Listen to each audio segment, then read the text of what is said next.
Hello guys, welcome back. So this is part 3 of the Ascaris series. तो Ascaris आज हमारा ख़त्म हो जाएगा। आज हम parasitic adaptation and pathological symptoms इसका करने जा रहे हैं। ठीक है, तो बड़ा लेक्चर नहीं है, छोटा सा लेक्चर है, लेकिन इंपॉर्टेंट है। ये आपके सिलेबस में मेंशन है, पैरासिटिक एडेप्टेशन वाला पार्ट। तो इस लेक्चर के बाद हम वोचेरिया बैंक्रॉफ्टी हम इसके बाद शुरू करेंगे। ठीक है, और अगर आपको कनेक्ट करना है तो कनेक्ट कर सकते हैं। ये टेलीग्राम ग्रुप का लिंक है, चैनल का लिंक है, ये मेल आईडी है, और ये आपका क्या बोलते हैं, ये मेल आईडी है, ये इंस्टाग्राम की आईडी है। तो जहाँ भी आपको कन्वीनियंट हो, जो भी प्लेटफॉर्म आप यूज़ करते हो, जहाँ भी आपको सवाल पूछना हो सवाल पूछ सकते हैं। किसी भी तरह का डाउट हो, है ना, जीएस से रिलेटेड या ऑप्शनल से रिलेटेड, कुछ भी आपकी प्रॉब्लम हो तो फील फ्री टू आस्क। कुछ भी है, मैं पूरी कोशिश करता हूँ कि आपके हर सवाल के जवाब देने की कोशिश करूँ। कोशिश पूरी रहती है कि आप लोगों को, मतलब मैं हर चीज़ में आप लोगों की हेल्प करने की कोशिश करता हूँ। ठीक है, तो बस यही है। अब आज का लेक्चर जो है हमारा वो शुरू करते हैं। चलो, तो हेडिंग देंगे parasitic adaptation, parasitic adaptations and pathological symptoms.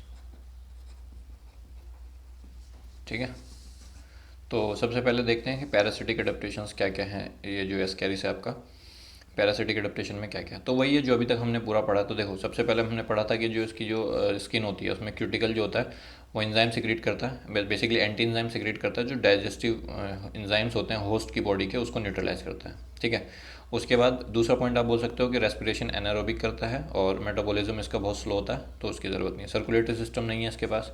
क्यों नहीं है? क्योंकि सर्कुलेटरी सिस्टम की ज़रूरत नहीं है। जो भी इसको एब्जॉर्प्शन या डिस्ट्रीब्यूशन वगैरह करना होता है, ये आपका जो सिलोमिक फ्लूइड है इसके पास, जो सीडोसिलोमिक फ्लूइड है, उसी की हेल्प से कर देता है। ठीक है, और डायरेक्टली आपका जो डायरेक्टली होस्ट से सक करता है न्यूट्रिशन वगैरह, तो एलिमेंट्री कैनाल इसकी बहुत सिंपल होती है ना। और जो फेरिंग्स होते हैं वो मस्कुलर होते हैं, ताकि सक्शन में, जो सक करने में हेल्प हो इसको। ठीक है, और कोई स्पेशल सेंसरी ऑर्गन नहीं है।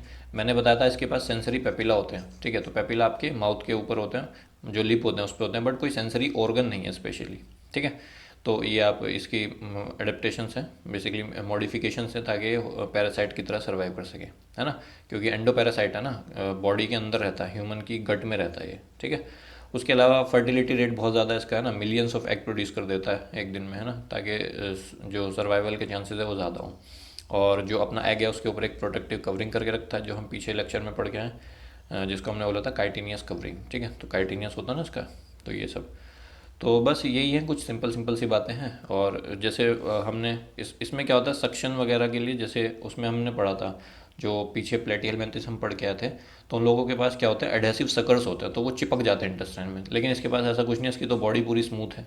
तो स्मूथ बॉडी होने की वजह से क्या होता है, ये एडहेसिव नहीं, मतलब एडहेशन नहीं कर पाता। बट इसमें क्या होता है, छोटे छोटे लोकोमोटरी ऑर्गन होते हैं। तो जैसे मान लो पेरिस्टालसिस से खाने का मूवमेंट ऐसे हो रहा है ना, तो ये तो ऐसे तो फिर नीचे निकल जाएगा ये, है ना।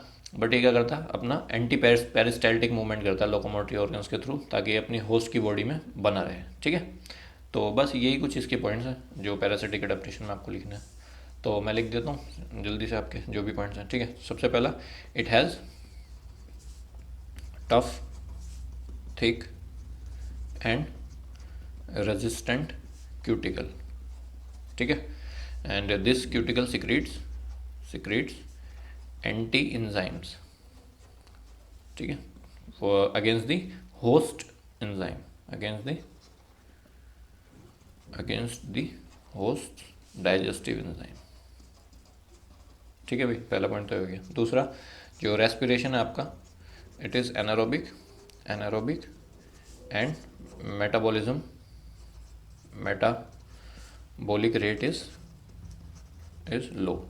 ठीक है, स्लो मेटाबॉलिक रेट होता है, तो ज़्यादा उसकी रेस्पिरेशन वगैरह की भी दिक्कत नहीं है। ओके, देन उसके बाद आपका नो सर्कुलेटरी सिस्टम, कोई सर्कुलेटरी सिस्टम नहीं है।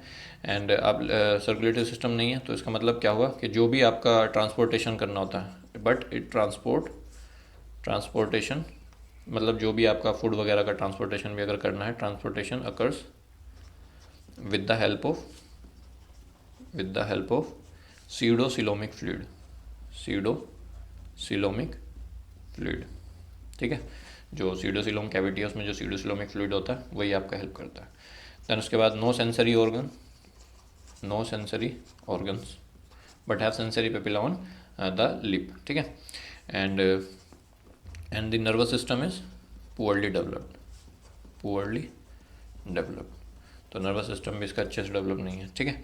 उसके अलावा क्या बोल सकते हो कि हाँ, जो लोकोमोशन वाला पॉइंट मैंने बोला था वो बोल सकते हो कि इट हैज़, या ऐसे बोल सकते हो कि locomotory organs shows anti peristaltic movement, peristaltic टैल्टिक मूवमेंट, ठीक है, against the peristalsis of host body, ठीक है। तो ये आप बोल सकते हो।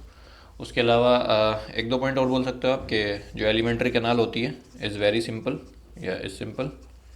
सिंपल का क्या मतलब है यहाँ पे कि क्योंकि सिंपल इसलिए है क्योंकि इसको डाइजेशन वगैरह करने के लिए स्पेशल कुछ नहीं, क्योंकि प्री डाइजेस्टेड फूड ये इनगल्फ कर रहा है, तो सिंपल है एलिमेंट्री कैनाल, ठीक है, कॉम्प्लेक्स नहीं है। तो ये बोल सकते हो आप। देन उसके बाद अगर हम बात करें फर्टिलिटी की, सो कैन प्रोड्यूस, या ऐसे लिख लो पहले, it is highly fertile, highly fertile and can produce around 30 million eggs a day, ठीक है। लगभग 25 से 30 मिलियन एग जो है एक दिन में ये प्रोड्यूस कर सकता है, ठीक है भाई। तो बहुत ज़्यादा फर्टिलिटी रेट है इसका। And the egg is covered with a protective covering. Egg is covered with a thick protective covering, जिसको हम क्या बोल रहे थे वहाँ पे, काइटिनियस शेल, ठीक है। तो ये लिख लो, काइटिनियस शेल, ठीक है। तो ये आपके कुछ पॉइंट्स हो गए, ठीक है। तो सिंपल है, इसमें कुछ भी ऐसा नहीं था मतलब जो आपको बहुत ही स्पेशली फोकस करके करना पड़े। तो ये जो आपकी पैरासिटिक एडेप्टेशन है वो हो गया। देन इसके बाद हमारा मतलब आगे मैं आपको पैथोलॉजिकल सिम्टम बताता हूँ जो डिजीज़ कॉज करता है, एस्कैरिस। तो एस्कैरियासिस होने में क्या क्या सिम्टम्स होती हैं वो मैं आपको बताता हूँ, ठीक है। तो पैथोलॉजिकल सिम्टम्स देखते हैं, पैथोलॉजिकल सिम्टम्स, ठीक है। तो पैथोलॉजिकल सिम्टम्स की अगर हम बात करें, द डिजीज़, जो डिज़ीज़ ये कॉज करता है, the disease cause by ascariasis, ठीक है। तो एस्कैरियासिस कॉज करता है जो आपका वही जो इंटेस्टाइन में जो आपके वॉर्म वगैरह था उसी को हम एस्कैरियासिस बोल रहे हैं, ठीक है। तो the ascariasis occurs through the contaminated food and water, occurs through the contaminated food and water, ये तो आपको पता है। अब देखो, मान लो किसी को एस्कैरियासिस हो गया, मतलब किसी की बॉडी में एस्कैरिस हो गया। अब सिंपल सी बात है, मुझे बताओ, अगर किसी को इन्फेक्शन होता है, ये इन्फेक्शन एक तरह का, तो अगर मान लो इन्फेक्शन हो गया तो इन्फेक्शन इसकी दो स्टेज में, एक आपका लार्वल इन्फेक्शन है क्योंकि लार्वल स्टेज में बॉडी में पहुंचा है, और एक आपका अडल्ट स्टेज में, ठीक है। तो लार्वल स्टेज तो वही है, कॉमन है इसकी, जो ट्रैवल कर रहा है आपका लीवर में इन्फेक्शन करेगा, लीवर को डैमेज कर सकता है, हार्ट को डैमेज करेगा, ठीक है, लंग्स को करेगा। बट कुछ केसेस में आपका ये पहुंच जाता है ब्रेन तक, ठीक है। ब्रेन तक अगर पहुंच जाता है तो ब्रेन तक पहुंचने के बाद आपका ये ब्रेन हैमरेज भी कॉज कर सकता है। तो ये आपकी फेटल हो जाता है, फिर इस स्टेज में ये आपका फेटल हो जाता है। अगर ब्रेन तक पहुंच गया ये लार्वा, तो ब्रेन तक पहुंचने के बाद आपका ब्रेन हैमरेज कर सकता है, ठीक है। So it is more dangerous than the adult Ascaris. तो अडल्ट से ज़्यादा खतरनाक आपका लार्वा है, क्योंकि आपका ये प्रॉब्लम कर सकता है, ठीक है भाई। तो ये तो हो गया आपका लार्वा। बात करें अगर नॉर्मल इन्फेक्शन जब होता है, तो इन्फेक्शन होने के बाद आपको क्या क्या होगा, सबसे पहले आपका वही फीवर होगा, सबसे पहले आपका फीवर होगा, ठीक है। फीवर होने के बाद क्या करेगा, अब ये आपकी बॉडी में है, तो आपकी बॉडी में है तो आपको न्यूट्रिशन नहीं लेने देगा, ठीक है। तो आपकी बॉडी में ब्लड सक कर रहा है, तो आपकी बॉडी में अनीमिया होगा, अनीमिया, ठीक है। कोई भी इन्फेक्शन होगा तो नॉर्मल सोचो क्या क्या हो सकता है, अनीमिया होगा। और अगर आप बाद में ब्लड टेस्ट करा लो, ठीक है, तो ब्लड टेस्ट में आप क्या बोलोगे, जो ल्यूकोसाइड्स है आपके, उनका जो अमाउंट है वो बढ़ा हुआ आएगा, क्योंकि इससे फाइट करने के लिए, जो भी इसके टॉक्सिन्स हैं उससे फाइट करने के लिए आपकी बॉडी में कौन है, ल्यूकोसाइड्स हैं, ठीक है। तो उनका अमाउंट बढ़ा हुआ आएगा, तो ल्यूकोसाइड अमाउंट इंक्रीज, ठीक है। उसके अलावा आप क्या बोल सकते हो, अब ये देखो, ये वॉर्म का इन्फेक्शन है, ठीक है। तो ये इसके टॉक्सिन्स वगैरह बॉडी में निकलते हैं तो एलर्जी होती है, तो उससे फाइट करने के लिए आपका ईजोनोफिल जो होता है, ईजोनोफिल का काउंट भी बढ़ जाता है, तो उसको बोलते हैं ईजोनोफीलिया, ईओजिनोफीलिया, ठीक है। तो ये आपका हो गया। देन उसके बाद आपका क्या हो सकता है, वॉमिटिंग होगी, अगर ये मान लो पड़ा हुआ है तो वॉमिटिंग होगी, ठीक है। एब्डोमिनल पेन होगा, एब्डोमिनल पेन होगा, ठीक है, क्योंकि ब्लॉकेज कर सकता है आपका जो वो है आपका। डायरिया हो सकता है, डायरिया हो सकता है क्योंकि डाइजेशन वगैरह जो आपका पूरा ये कॉम्प्रोमाइज़ कर देगा, ठीक है। एंड तो ये कुछ कॉमन सी बातें हैं। बाकी इसमें अगर अब देखो आप तो जो डिजीज़ अडल्ट कॉज करता है, जो अडल्ट डिजीज़ कॉज करता है उसको बोलते हैं एंटेराइटिस। एंटेराइटिस मतलब inflammation of small intestine. The adult worm causes enteritis and it leads to the inflammation of देखो आइटिस है तो इन्फ्लेमेशन हो गया। सो इन्फ्लेमेशन ऑफ वही जितने भी ऑर्गन्स है, जैसे लीवर में है तो liver, inflammation of liver, bile duct, ठीक है, कॉल ब्लैडर, है ना। और कभी कभी क्या होता है, जो अपेंडिक्स होता है ब्लाइंड से वहाँ जाके बैठ जाएगा, ठीक है, तो और ज़्यादा पेन कोज करेगा। एंड अपेंडिक्स तो इन सब का इन्फ्लेमेशन कोज कर सकता है, लीवर, बाइल डक्ट, ग्लैंड, ठीक है, गॉल ब्लैडर और अपेंडिक्स, इन सब का, ठीक है। तो ये आपका हो गया। उसके बाद मैंने आपको बता ही दिया कि एब्डोमिनल पेन करेगा, इंटेस्टाइन की जो म्यूकोसा है उसको प्रॉब्लम कोज करेगा, ठीक है, परफोरेट कर देगा उसको, तो उसकी वजह से भी प्रॉब्लम हो जाएगी। और एक इंपॉर्टेंट पॉइंट आप इसमें लिख सकते हो कि it obstructs the protein digestion process. Protein digestion process क्यों? क्योंकि ये क्या करता है, इसके जो टॉक्सिन्स होते हैं, और हमारी बॉडी में जो ट्रिप्सिन होता है आपका, ठीक है, तो ये क्या करता है, इसके टॉक्सिन क्या करते हैं, ट्रिप्सिन के साथ कंबाइन हो जाते हैं। और ट्रिप्सिन आपका इंपॉर्टेंट है उस प्रोटीन डाइजेशन के लिए, तो आपका ट्रिप्सिन काम नहीं कर पाता, तो इसकी वजह से आपकी बॉडी में प्रोटीन डेफिशिएंसी होने लगती है, ठीक है, प्रोटीन डेफिशिएंसी। तो जो बच्चे होंगे आपके वो, उनकी ग्रोथ नहीं हो पाएगी। So the children would be stunted, ठीक है, बच्चे जो हैं वो स्टंटेड रह जाएंगे, ग्रोथ नहीं हो पाएगी प्रॉपर, ठीक है। तो ये कोई आपका छोटी वो नहीं है प्रॉब्लम, बहुत अच्छी खासी प्रॉब्लम है, ठीक है। बट इसको टाइमली हम ट्रीट कर सकते हैं। जैसे बोलते हैं ना, नॉर्मल बच्चों के पेट में कीड़े हो गए, तो जो नॉर्मल कीड़े होते हैं वो यही वाले होते हैं, जो एस्कैरिस होता है ना, नॉर्मली यही होता है आपका।